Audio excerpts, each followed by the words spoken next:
everyone knows a lonely neighbor or a single mom that's overwhelmed or someone that has been just constantly sick and just needs the encouragement. Sure. And surprise flowers left on your doorstep can make a world of difference for someone that's struggling. So I think the flowers have probably been my favorite project with the garden in general.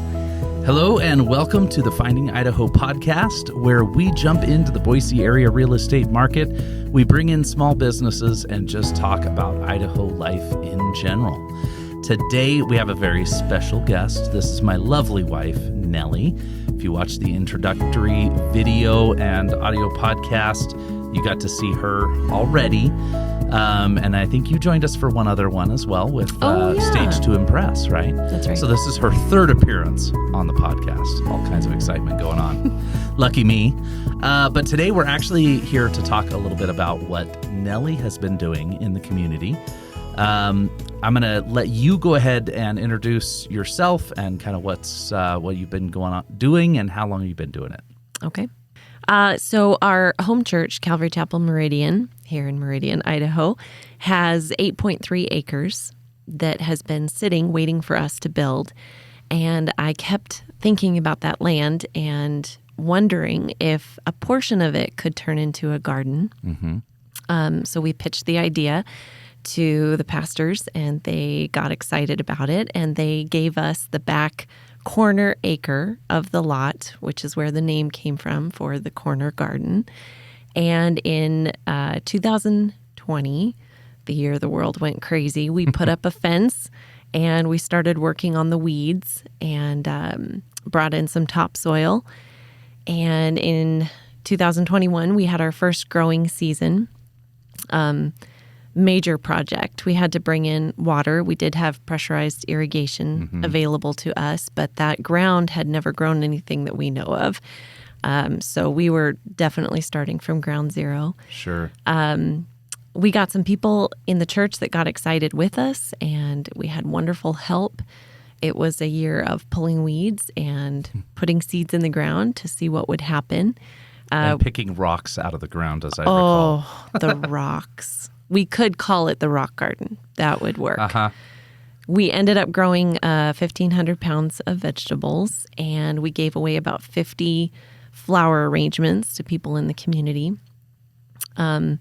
It did far better than we thought it would the first year, even though we made lots of mistakes and learned a lot. So here we are in 2022, and the garden is in its second growing season. We have a major goal this year of hitting 3,000 pounds of produce that we grow.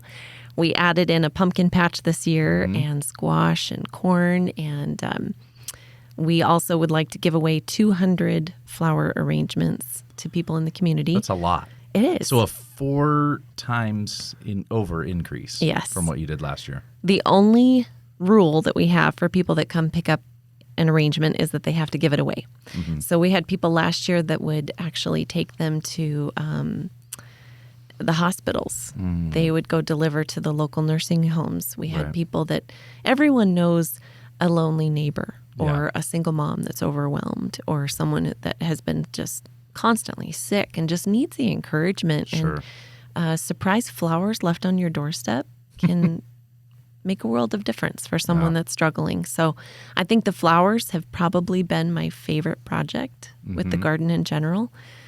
We now have about 9 families that help consistently at the garden, and they'll come and spend a couple hours a week helping us plant or kill squash bugs or fertilize or whatever needs to be done. And I think there's just a lot of joy that can come from gardening as a community. Absolutely. So you mentioned pumpkins this year. Yes. Corn. What else? And squash. What else are you growing right now in the way of food? Oh, my. Lots of flowers, obviously, too. But yeah. Our tomatoes are just sitting a little bit this year. If you live here in the area, you know that we had one of our rainiest, coldest springs that I can ever remember. So our plants got a really late start, but they're working now. The heat is kicking in. We've got lots of peppers going and sweet potatoes. We've got cucumbers and plenty of different varieties of squash, green beans, corn, cabbage. You're putting me on the spot. I'd have to look at my list, but we did a lot. I think we had about over 60 varieties that we planted this year. We're just enjoying seeing, what thrives. Every year it's a different crop that does really well and something else will flop. That's gardening. But I think doing it with other people and working side by side and something as simple as pulling weeds, it's extremely therapeutic to see progress be made in an area. And the before and after is really fun. It's fun. Well, and I would say, I used to absolutely dread pulling weeds when my mom would send me out to the garden or anywhere else, and that was my job. Or your wife. Or, well, I wasn't going to go that far, but I'll complain about what mom made me do as a kid, but safer. It's a lot safer. But no, I've always dreaded that, but doing it at the community garden when we've got those, we do these community gardening nights, where everybody that's able to show up within a certain period of time shows up, and it's a lot of fun. We joke around and we have a good time, and you have the opportunity to just chat with each other, get to know people, and it certainly goes by way faster when I'm doing that. As far as that time, I'll look down. Have we already been pulling weeds for 30 minutes? Right. So it's certainly, there's something fun about having that community aspect. So you said 9 families that are involved? Yes, I believe we have people that constantly, pop in and out as their summer schedule allows. And some people prefer to go early in the morning and be there by themselves and just enjoy the sound of the birds and get some weeding done before they head off to work. Others come in the late evening. Best times to garden, Probably for not sure. many people coming at 3 in the afternoon. No, not we've here. Got some triple-digit days this week. So. Nope, we avoid that. It's been really encouraging to see families get on board and kids start coming out. That we've started adding some things for the kids at the garden. We just put up a huge teepee and planted flowers around it so that they can sit in that once that grows. We just added a rock and wood tic-tac-toe table for them, and we've got plans for more. I just beat my 3-year-old this morning at tic-tac-toe, just so you all know. Yes. I'm pretty proud of that. So we are attempting to keep to an organic schedule with the garden in all of our methods and products that we use out there. We want it to be as natural as possible, which means a lot of it has to be done by hand. Sure. But it's very rewarding, and we know that we're not harming anything else, especially the bee population. So I have very much enjoyed this project. I'm very thankful that our church was willing to allow us to do this, and they've financially backed us, and they've just been very encouraging with everything that we've put forth in the garden. So one of the things that's, I think, my favorite part of the garden, I know you love the flowers, and I can appreciate what the flowers do, because that's an awesome way to really touch people within the community and hopefully be a blessing to them. Yes. But the fruit is kind of what I'm excited about. So tell us a little bit about what you have in the realm of the perennial fruit going on. So we just added in our grapevines. Obviously, it's a long-term project. They're going to take a few years to really get somewhere as far as harvesting for us. But we finally put in the grapevines. We put in some raspberry plants, and we're continuing to build raised beds, and each raised bed will be a different fruit type. So we'll have blueberries down the road, and we'd like to add boysenberries, and especially keep it up front in the garden so that the kids can be very involved in the berry picking. We know at our own home, our 3-year-old wakes up at 6 every summer morning, and the first thing she wants to do is go pick raspberries. Yes. She picks her raspberries for breakfast. She every does. Single morning. And that's what we hope the garden is, that not only people from our own church, but people in the community can come in the mornings and come with their cup of coffee and sit among the flowers and enjoy the fruit and hopefully join us, in keeping the garden going and tending and having that ownership in creating something in this space.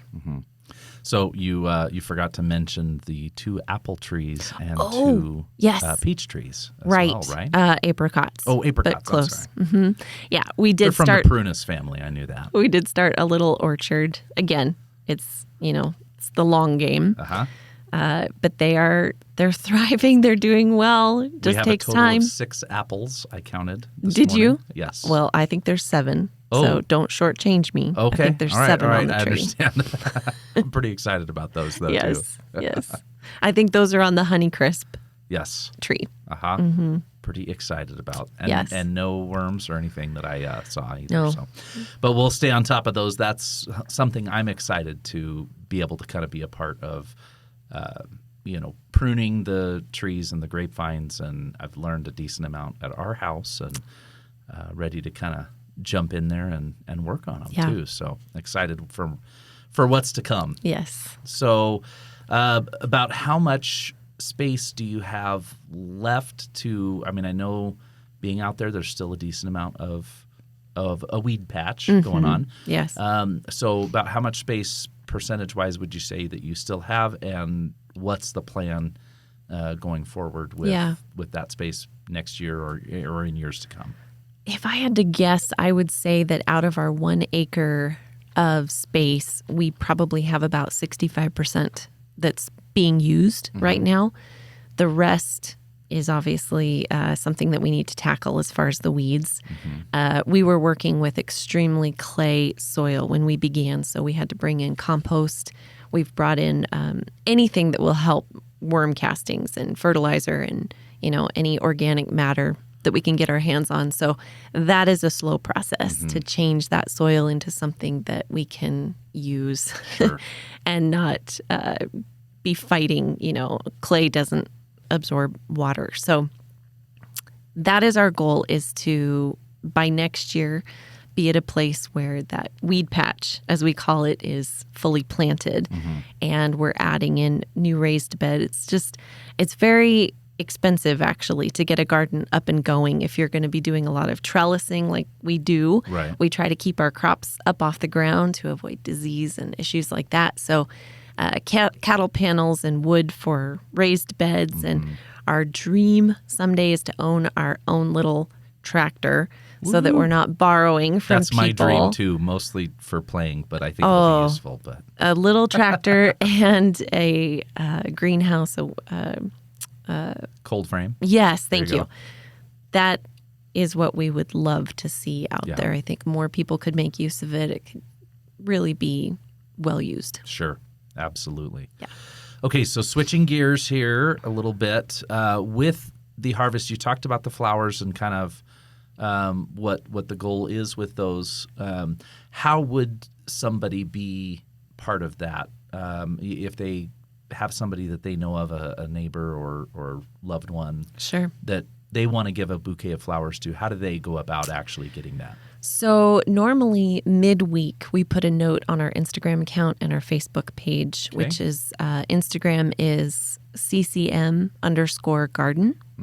Facebook is The Corner Garden, but they are connected, so you'll find them in both places. And we'll have those linked below too in the description.